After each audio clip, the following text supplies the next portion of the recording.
Good morning friends, my dear students. तो आज मैं आप लोगों के लिए एक बहुत ही इंटरेस्टिंग, बहुत ही मोटिवेशनल एक स्टोरी आपके सामने लेकर के आया हूँ, जिसको हमें बहुत ही ध्यान से सुनना है और उसको समझना है। क्यों हम अपने जीवन में अपने सपनों को प्राप्त नहीं कर पाते, क्यों हम अपने जीवन में जिन चीज़ों को चाहते हैं उन चीज़ों को क्यों हम हासिल नहीं करना चाहते, नहीं कर पाते। क्या कारण रहता है कि हम लोगों को कभी कभी असफलताओं का सामना करना पड़ता है। देखो दोस्तों, एक बार एक लड़का था एक शहर के अंदर।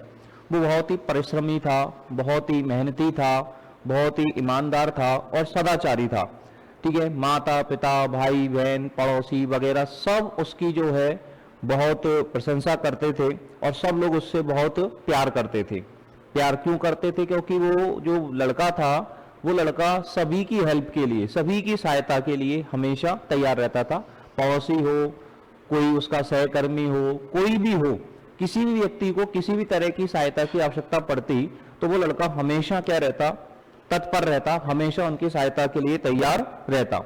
लेकिन जिस सफलता की, जिस सक्सेस की वो कामना करता था, जिस सफलता को वो व्यक्ति चाहता था, वो लड़का चाहता था, उससे वो कोसों दूर था। वो सफलता उसको मिल ही नहीं रही थी।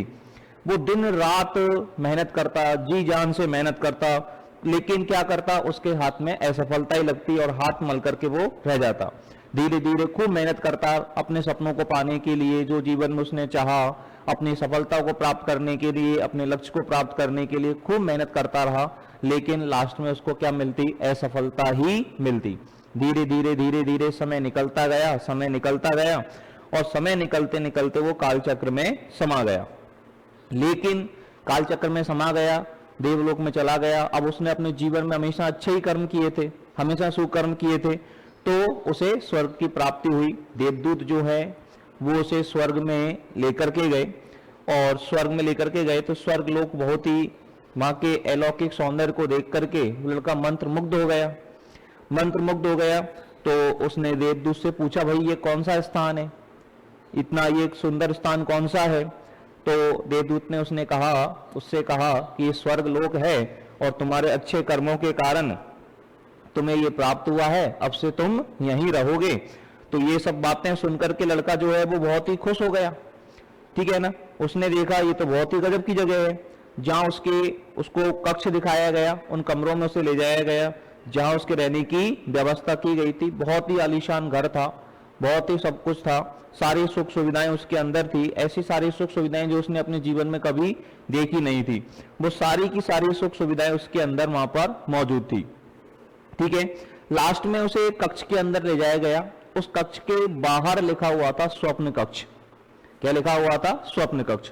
उस स्वप्न कक्ष में छोटी छोटी चीजें काफी सारी रखी हुई थी और वो सारी चीजें उस कक्ष के अंदर रखी हुई थी जिन चीजों की वो धरती पर रहते हुए अपने जीवन में जिनकी वो कामना करता था, जिनके लिए वो चाहता था। कार हो, घर की सारी सुख सुविधाएं हो, अपने जीवन में उसने जो भी सक्सेस चाहिए थी, जो भी सफलताएं उसने चाहिए थी, वो सारी चीजें, वो सारे उसके सपने जिनको वो अपने जीवन में साकार करना चाहता था, वो सारे के सारे उस कमरे के अंदर रखे हुए थे।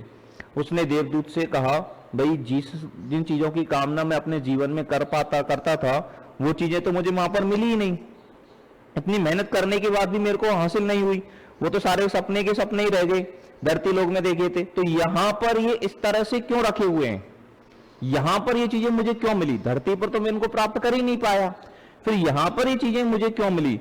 तो देवदूत ने अब उसको समझाया कि मनुष्य अपने जीवन में बहुत से सपने देखता है, बहुत सारी चीजें देखता है, बहुत सारी उसकी महत्वाकांक्षाएं होती है और उन सबके पूरा हो जाने के प्रति वो गंभीर भी रहता है, उन सबके पूरा हो जाने की वो कामना करता है।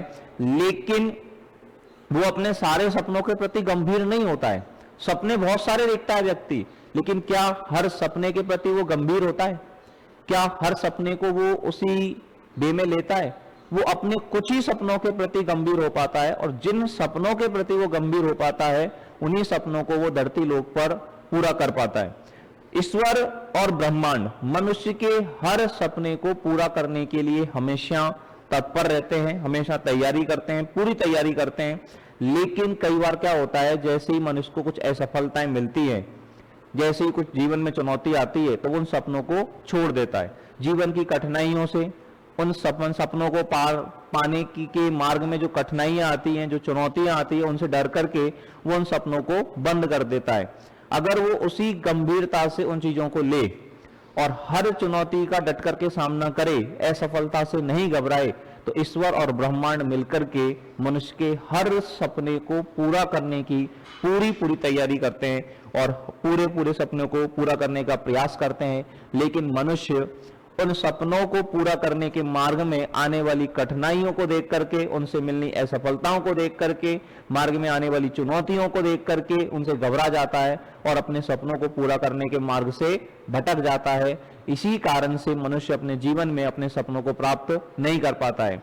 तो मैं आप लोगों को यही बात बताना चाहता हूं कि अगर आपको अपने जीवन में कोई भी सपना आपने देखा है, जिस सपने को आप साकार करना चाहते हैं, जिस सफलता को आप हासिल करना चाहते हैं, उस सफलता को हासिल करने के मार्ग में बहुत सारी बाधाएं आएंगी, बहुत सारी चुनौतियां आएंगी। लेकिन अगर आप डट करके सामना करोगे, अपनी विल पावर को स्ट्रांग रखेंगे, लगातार अपने जीवन में हम आगे बढ़ते रहेंगे, तो निश्चित रूप से एक दिन आप अपने सपनों को साकार अवश्य करेंगे।